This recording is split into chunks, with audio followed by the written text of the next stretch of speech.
Okay guys, so here I am. Need 5 candle holders, 3 purple candles, a pink candle, a white candle, ribbon, and some flowers. I'm using 2 different wreaths here just to make it fuller. Cut these tags apart. I'm going to begin by fluffing the wreath so that it makes it look fuller. Fluff it all the way around.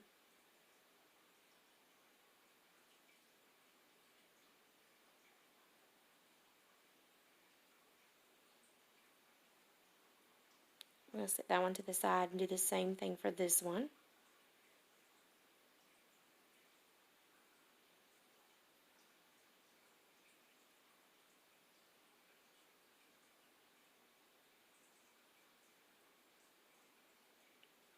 There's nothing like trying to do a project when your husband's in the kitchen cooking, wanting you to do something. And I'm just going to lay this wreath down over top of that other one that I had fluffed.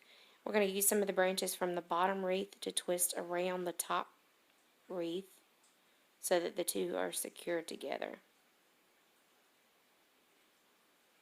Like that. Now we're going to take some of our ribbon.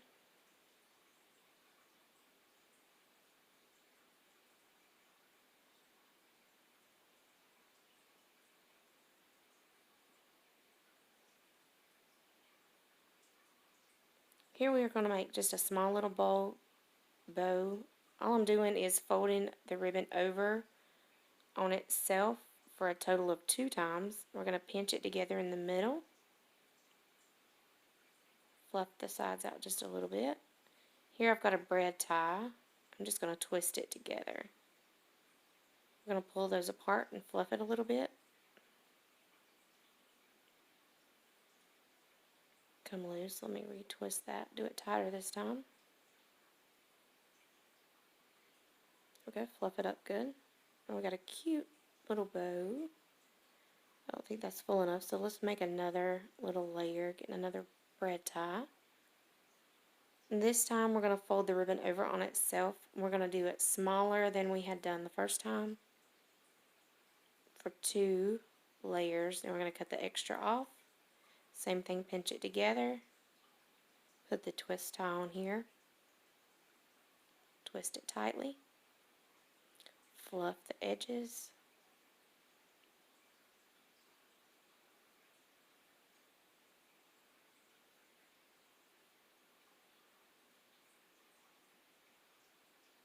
Now we got a teeny tiny little bow. That's a quick and easy way to make bows.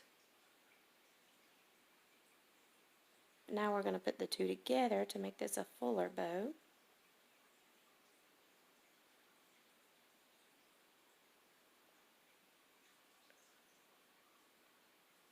I'm just twisting the two together. Sorry for the camera moving around. Like I said, the husband's in the kitchen cooking and keeps asking me where stuff is. Twist that all together. Now we got a cute little bow. We're going to fluff it up the edges. Look how cute. Okay, set that to the side.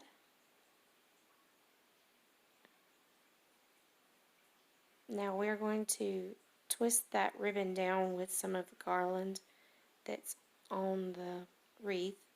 We're just going to leave some large loops as we go around. Just bend over some of the garland over top of the ribbon to hold it in place.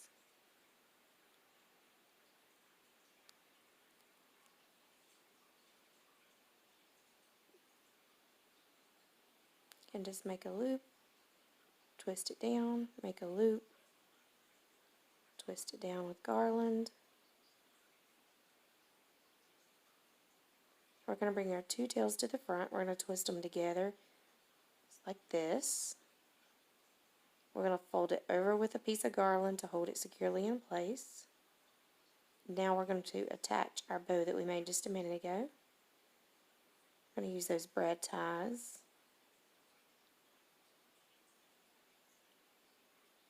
Twist it underneath there. We're going to use the garland from the wreath to help hold it in place. And there we have the bottom part of our wreath. Now we're going to open each of our candles and we're going to put each of those into the vases. Or excuse me, the candle holders. The sticker on the bottom of the candle you're not going to see, but I am removing the stickers from the bottom of the jars. I actually have another Advent wreath that has the tier candles. However, whenever my kids like to help light the candles, I really worry about them getting knocked over or the kids getting burned, so this is a safer option.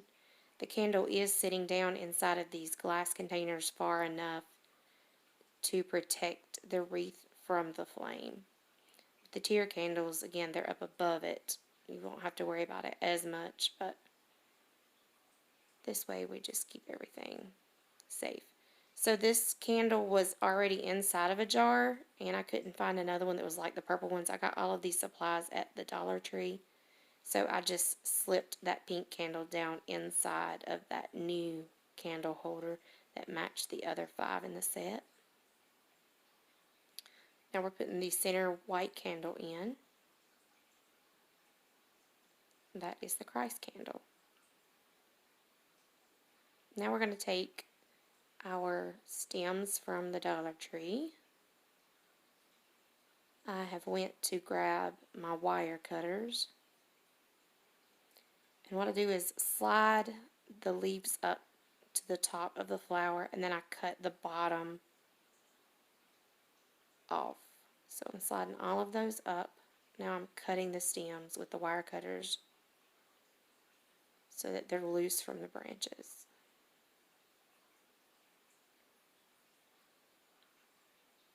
And I'm just going to stick them in the wreath sideways.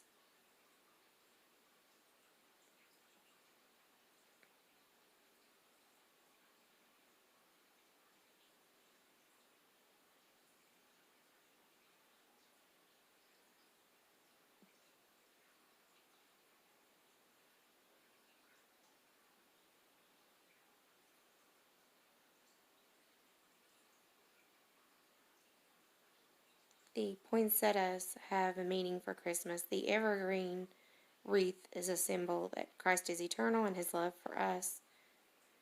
The berries are for the blood of Christ. The holly thorns for the thorns that was on Jesus' head.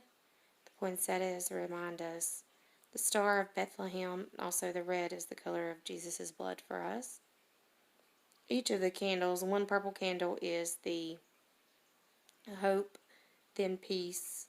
The pink candle is the joy candle, and then the last purple candle is love. The center candle is the Christ candle, and it's always lit on Christmas Eve. When you're watching this video, this is filmed in 2019, so Advent begins on December the 1st this year. Each week there are readings that you can do, and you light a candle. So there is what the Advent wreath looks like when it's all lit.